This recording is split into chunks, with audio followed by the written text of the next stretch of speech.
आज दीपावली है तो सबसे पहले आप सभी लोगों को दीपावली की हार्दिक हार्दिक हार्दिक शुभकामनाएं।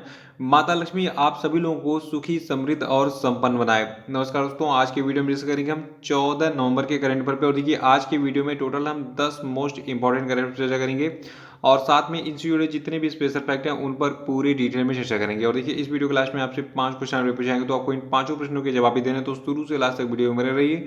और देखिए इस वीडियो को पूरा देखने के बाद आप इसकी पीडीएफ फाइल भी डाउनलोड कर सकते हैं नीचे डिस्क्रिप्शन बॉक्स में, और हमारे टेलीग्राम चैनल पे दोनों जगहों पे आपको इस वीडियो की पीडीएफ भी मिल जाएगी। और अगर आप इस चैनल पर नए हैं तो चैनल को भी सब्सक्राइब करके बेल आइकन प्रेस कर दीजिएगा और वीडियो को लाइक और शेयर भी कर दीजिएगा। तो चलिए शुरू करते हैं आज के करंट अफेयर को लेकर। सबसे पहले बात कर लेते हैं कल के करंट अफेयर के सभी क्वेश्चन के क्षेत्रों की। देखिए उसमें का पहला प्रश्न था कि आईपीएल 2020 का खिताब किसने जीता है। तो देखिए आईपीएल 2020 का खिताब जीता है मुंबई इंडियंस ने। और दूसरा था कि हाल ही में वित्त मंत्रालय की तरफ से सभी बैंक खातों को किस तारीख तक आधार कार्ड से जोड़ने का निर्देश दिया गया है। तो देखिए तिथि आपकी है 31 मार्च 2021। और तीसरा था कि राष्ट्रीय शिक्षा दिवस यानी कि नेशनल एजुकेशन डे कब मनाया जाता है। तो देखिए इसको हम मनाते हैं 11 नवंबर को। और चौथा था कि 13वें अर्बन मोबिलिटी इंडिया सम्मेलन 2020 का उद्घाटन किसने किया था। तो देखिए इसका उद्घाटन किया था हरदीप सिंह पुरी ने। और पांचवा था कि एडलगियू हुरून इंडिया परोपकार सूची 2020 में पहला स्थान किसे मिला है। तो देखिए पहले स्थान पर रहे आपके अजीम प्रेम जी। और आज के रेनबर का पहला प्रश्न है कि आई एम नो मसीहा किसकी आत्मकथा है। तो देखिए ये व्यक्ति आपके सोनू सूद जी हैं। सोनू सूद कौन है? ये भारतीय अभिनेता हैं और साथ में ये समाजसेवी भी हैं और ये फिल्मों का प्रोडक्शन भी करते हैं सोनू सूद। तो भारतीय अभिनेता, फिल्म निर्माता और समाजसेवी सोनू सूद ने हाल ही में अपनी जो आत्मकथा है, इसका नाम है आई एम नो मसीहा, इसको जो है लॉन्च करने की, बहुत जल्दी जारी करने की जो है इन्होंने हाल ही में घोषणा की है। देखिए इनकी जो ये आत्मकथा है आई एम नो मसीहा, इसका यानी कि इस पुस्तक का आत्मकथा का सह लेखन किया है मीना अय्यर ने। इस पुस्तक में कोविड-19 महामारी के दौरान सोनू सूद के प्राप्त अनुभवों को साझा किया गया है और इस पुस्तक को पेंगुइन रैंडम हाउस इंडिया के द्वारा पब्लिश किया गया है, यानी कि प्रकाशित किया गया है। तो अगर एग्जाम में पूछा जाए कि आई एम नो मसीहा किसकी आत्मकथा है, तो ये व्यक्ति आपके सोनू सूद हैं। और इस आत्मकथा का सहलेखन किसने किया है, ये भी जरूर पूछा जाएगा। तो इसका सहलेखन किया है मीना अय्यर ने। देखिए सोनू सूद जो है ये पूरे लॉकडाउन के दौरान, कोविड-19 के दौरान काफ़ी चर्चा में रहे हैं और इनसे संबंधित जितने भी मैं प्रश्न आपको बताते रहता हूं उसको जरूर नोट किया कीजिए। तो इनकी आत्मकथा का नाम क्या है? आई एम नो मसीहा। दूसरा प्रश्न है कि मूडीज ने कैलेंडर वर्ष 2020 में भारत की जीडीपी कितने प्रतिशत रहने का अनुमान जताया है। तो देखिए मूडीज ने कहा है कि भारत का जो जीडीपी ग्रोथ रेट रहेगा कैलेंडर वर्ष 2020 में यह रहेगा -8.9%। देखिए इससे पहले मूडीज ने कहा था कि भारत की जीडीपी दर कैलेंडर वर्ष 2020 में रहेगी -9.6%, लेकिन अब इस अनुमान को चेंज कर दिया है। अब ये नया वाला अनुमान रखेगा -8.9%। और इसके अलावा जो आपका मूडीज है, देखिए इसने जो है कैलेंडर वर्ष 2021 में भारत की जीडीपी वृद्धि 8.1% के पहले अनुमान की तुलना में 8.6% की दर का बढ़ने का जो है अनुमान जताया है। और मूडीज की बात करें, देखिए मूडीज का मुख्यालय आपका अमेरिका के न्यूयॉर्क में है। और जो आपका मूडीज है, देखिए इसके अध्यक्ष और सीईओ है रेमंड डब्ल्यू मैकडेनियल जूनियर। तीसरा प्रश्न है कि नेशनल आयुर्वेदा डे यानी कि राष्ट्रीय आयुर्वेद दिवस कब मनाया गया। तो देखिए जो आपका राष्ट्रीय आयुर्वेद दिवस है ये 13 नवंबर को मनाया गया है। देखिए साल 2016 से हर साल धन्वंतरी की जयंती के दिन जो है, देखिए धन्वंतरी कौन है, ये इनको जो है आयुर्वेद का गॉड कहा जाता है हिंदू रिलीजन में। तो धन्वंतरी जो आपके थे, ठीक है, तो इनके जयंती के दिन राष्ट्रीय आयुर्वेद दिवस हर साल मनाया जाता है। और इस वर्ष 5वां आयुर्वेद दिवस हमने मनाया, क्योंकि पहला हमने 2016 में मनाया था। तो 5वां आयुर्वेद दिवस कब मनाया गया? ये मनाया गया 13 नवंबर 2020 को। और देखिए इस वर्ष का आयुर्वेद दिवस कोविड-19 महामारी के प्रबंधन में आयुर्वेद की महत्वपूर्ण भूमिका पर केंद्रित है। और देखिए इस साल का जो राष्ट्रीय आयुर्वेद दिवस रहा, तो इसमें क्या खास बातें हुई। देखिए राष्ट्रीय आयुर्वेद दिवस के अवसर पर जो आपके भारत के प्रधानमंत्री हैं नरेंद्र मोदी जी, इन्होंने 13 नवंबर को गुजरात और राजस्थान में बनाए गए 2 आयुर्वेद संस्थानों, गुजरात के जामनगर में आयुर्वेद शिक्षण और अनुसंधान संस्थान यानी कि institute of teaching and research इन आयुर्वेदा, और राजस्थान के जयपुर में राष्ट्रीय आयुर्वेद संस्थान का उद्घाटन किया। देखिए इन संस्थानों को जिनके नाम मैंने ऊपर लिया भी, ठीक है, तो इन संस्थानों से 21वीं सदी में आयुर्वेद की वृद्धि और विकास में वैश्विक नेतृत्व की भूमिका निभाने की उम्मीद है। इसी पर्पज से इनको बनाया गया है और इनका उद्घाटन किया गया हाल ही में। चौथा प्रश्न है कि वर्ल्ड काइंडनेस डे या फिर विश्व दयालुता दिवस कब मनाया जाता है? तो देखिए, जो आपका वर्ल्ड काइंडनेस डे है या फिर विश्व दयालुता दिवस है, ये 13 नवंबर को हर साल मनाया जाता है। और 2020 के विश्व दयालुता दिवस की थीम है the world we make inspire kindness. देखिए, जो आपका विश्व दयालुता मूवमेंट है, इसके द्वारा 1998 में पहली बार विश्व दयालुता दिवस मनाया गया था। और ये दिन जो है, ये सकारात्मक ऊर्जा और दया के सामान्य धागे पर केंद्रित समुदाय में अच्छे कामों को उजागर करने के लिए मनाया जाता है, जो हमें एक दूसरे से जोड़ता है। तो यहाँ पे दो चीज़ याद रखिएगा कि 13 नवंबर को हम विश्व दयालुता दिवस यानी कि वर्ल्ड काइंडनेस डे मनाते हैं, और 2020 के लिए इसका थीम है the world we make inspire kindness. और पांचवा प्रश्न है कि किस देश ने सेवानिवृत्त सैन्य कर्मियों को सहायता प्रदान करने के लिए एक नया कानून अपनाया है? तो देखिए, देश आपका चीन यानी कि चाइना है। इसने हाल ही में सेवानिवृत्त सैन्य कर्मियों को सहायता प्रदान करने के लिए एक नया कानून अपनाया है। देखिए, चीन के नए कानून का उद्देश्य देश के सेवानिवृत्त सैन्य कर्मियों को बेहतर सहायता प्रदान करना है।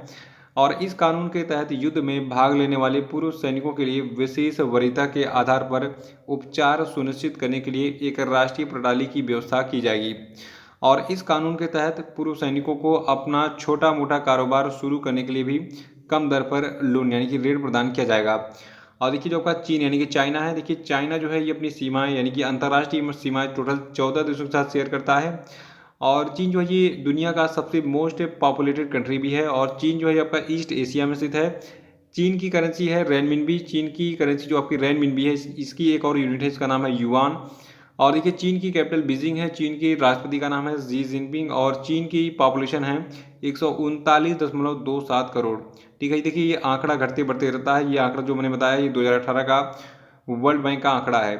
और छठवां प्रश्न है कि मुंबई इंडियंस ने कितनी बार आईपीएल ट्रॉफी जीती है? देखिए, अभी मैंने आपको पिछले सेशन में बताया था, मुंबई इंडियंस जो है आईपीएल ट्रॉफी 2020 जीत ली है। और अब तक जो आपका मुंबई इंडियंस है, इसने कुल 5 बार जो है मतलब आईपीएल ट्रॉफी जीती है। और इस बार इसने 5वीं बार जीती है। इसके पहले ये 4 बार जीत चुकी है। तो इसको क्लियर रखिएगा, क्योंकि बहुत सारे लोग कंफ्यूज थे और कमेंट में कह रहे थे सर मुंबई इंडियंस ने 5 बार जीती है। तो 5 बार ही जीती है। मैंने उस दिन क्या बताया था कि 4 बार जीत चुकी है उसकी पहले, और 5वीं बार अभी जीता है। तो मुंबई इंडियंस ने जो है 10 नवंबर 2020 को रिकॉर्ड 5वीं बार आईपीएल ट्रॉफी जीतने के लिए दिल्ली कैपिटल्स को जो है 5 विकेट से हराया था।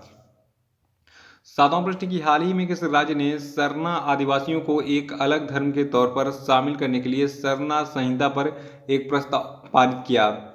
तो देखिए, ये राज्य आपका छत्तीसगढ़ है। अभी हाल ही में छत्तीसगढ़ की विधानसभा में जो है वहां पर सरना संहिता पर एक प्रस्ताव पारित किया गया। किस लिए? जो आपकी छत्तीसगढ़ में निवास करने वाली सरना आदिवासी है, ठीक है, तो उनको एक अलग धर्म के तौर पर शामिल करने के लिए। और ये प्रश्न देखिए, इसको अलग से कहीं नोट कर लीजिएगा, क्योंकि ऐसे प्रश्न बहुत यूनिक होते हैं, एग्जाम में निश्चित रूप से पूछे जाते हैं। तो मोस्ट इंपॉर्टेंट टैग कर लीजिएगा अलग से नोट करके। देखिए, झारखंड की जो सरकार है, इसके द्वारा पारित किया गया ये संकल्प वर्ष 2021 की जनगणना में सरना आदिवासियों को एक अलग धर्म के तौर पर शामिल करने का प्रयास करता है। यानी कि 2021 की जो जनगणना होगी, तो इसमें जो सरना आदिवासी हैं, इनकी अलग से गणना की जाएगी। ठीक है, देखिए सरना कौन है? सरना अनुयायी जो है ये वास्तव में प्रकृति के उपासक होते हैं। ठीक है, ये नेचर की पूजा करते हैं, प्रकृति की। और ये लोग जो है खुद को हिंदू नहीं मानते हैं। ये अपना अलग ही इनका मतलब रिलीजन होता है। ये जो है सोचते हैं कि नहीं, नेचर ही हमारा सब कुछ है, प्रकृति की ये पूजा करते हैं। और झारखंड की बात करें तो देखिए, झारखंड की स्थापना 15 नवंबर सन 2000 में हुई थी। और झारखंड की कैपिटल रांची है। झारखंड के चीफ मिनिस्टर हैं हेमंत सोरेन। और झारखंड की पॉपुलेशन है 3.19 करोड़। ठीक है, इसको नोट कर लीजिएगा।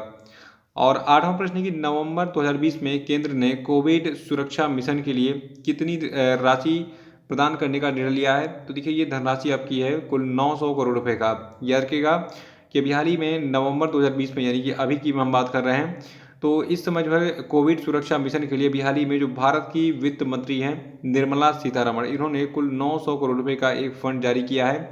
और देखिए, इस फंड का यानी कि राशि का उपयोग कोविड वैक्सीन के निर्माण की प्रक्रिया में यथासंभव तेजी लाना है, ताकि जल्दी से जल्दी ये टीका साधारण लोगों के लिए उपलब्ध हो सके।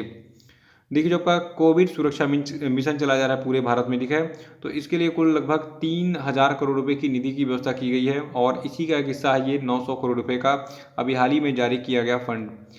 नवा प्रश्न है कि हाल ही में आसिफ बसरा का निधन हो गया। ये कौन थे? तो देखिए, आपके जो आसिफ बसरा हैं, ये एक अभिनेता थे। इनको आपने कई फिल्मों में देखा भी होगा, काफ़ी अच्छे अभिनेता थे ये।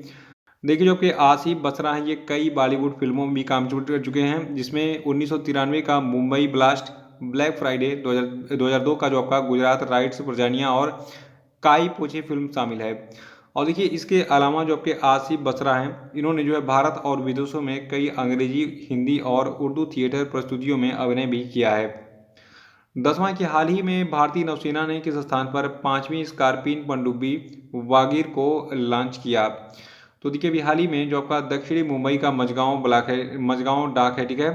तो दक्षिणी मुंबई के मझगांव डाक में जो है अभी हाल ही में भारतीय नौसेना ने अपनी 5वीं स्कॉर्पियन पनडुब्बी, इसका नाम वागीर है, इसको लॉन्च किया है। देखिए वागीर जो है ये भारत में बनाई गई 6 कलवारी श्रृंखला का एक पनडुब्बी है, मतलब ये 5वां पनडुब्बी है इस श्रेणी का। और इन पनडुब्बियों को फ्रांसीसी नौसेना और एक ऊर्जा कंपनी जिसका नाम है DCNS के द्वारा डिजाइन किया गया है। ये पनडुब्बियां जो है ये भारतीय नौसेना के प्रोजेक्ट 75 के तहत बनाया जा रहा है। देखिए वागीर जो है इसका नाम सैंड फिश के नाम पर रखा गया है। तो जो आपका ये वागीर है जो कि 5वीं स्कॉर्पियन पनडुब्बी है, इसका नाम किसके नाम पर रखा गया है? एक सैंड फिश के नाम पर। और पहला जो आपका वागीर पनडुब्बी है, देखिए इसको 1973 में कमीशन किया गया था और पहली वागीर पनडुब्बी रूस की थी, ठीक है, यानी कि रसिया की थी। तो ये थे आपके आज के सभी महत्वपूर्ण करंट अफेयर और अब हम बात कर लेते हैं आज के सभी क्वेश्चन अपडेट पे। देखिए आज क्वेश्चन अपडेट का पहला प्रश्न आपके लिए कि हाल ही में किस राज्य सरकार ने सेचा समाधान नाम का एक मोबाइल एप्लीकेशन लॉन्च किया है? आंसर बताइए। दूसरा है कि हाल ही में किस देश के प्रिंस खलीफा बिन सलमान अल खलीफा का 84 वर्ष की उम्र में निधन हो गया? बताइए। और तीसरा कि हाल ही में किस देश ने दुनिया की पहले 6G एक्सपेरिमेंटल उपग्रह को अंतरिक्ष में भेजा है? बताइए। चौथा है कि इंटरनेशनल टेबल टेनिस फेडरेशन महिला विश्व कप टेबल टेनिस खिताब किसने जीता है? आंसर बताइए। और पांचवा कि विश्व निमोनिया दिवस किस दिन मनाता है? बताइए। तो इसी के साथ आज का करंट अफेयर समाप्त होता है। कल फिर मिलेंगे। कल के अनुसार वीडियो को लाइक और शेयर कर दीजिएगा। जो लोग नए हैं वो चैनल को सब्सक्राइब कर लेंगे। तो इसी के साथ आज का करंट अफेयर समाप्त होता है। जय हिंद, जय भारत।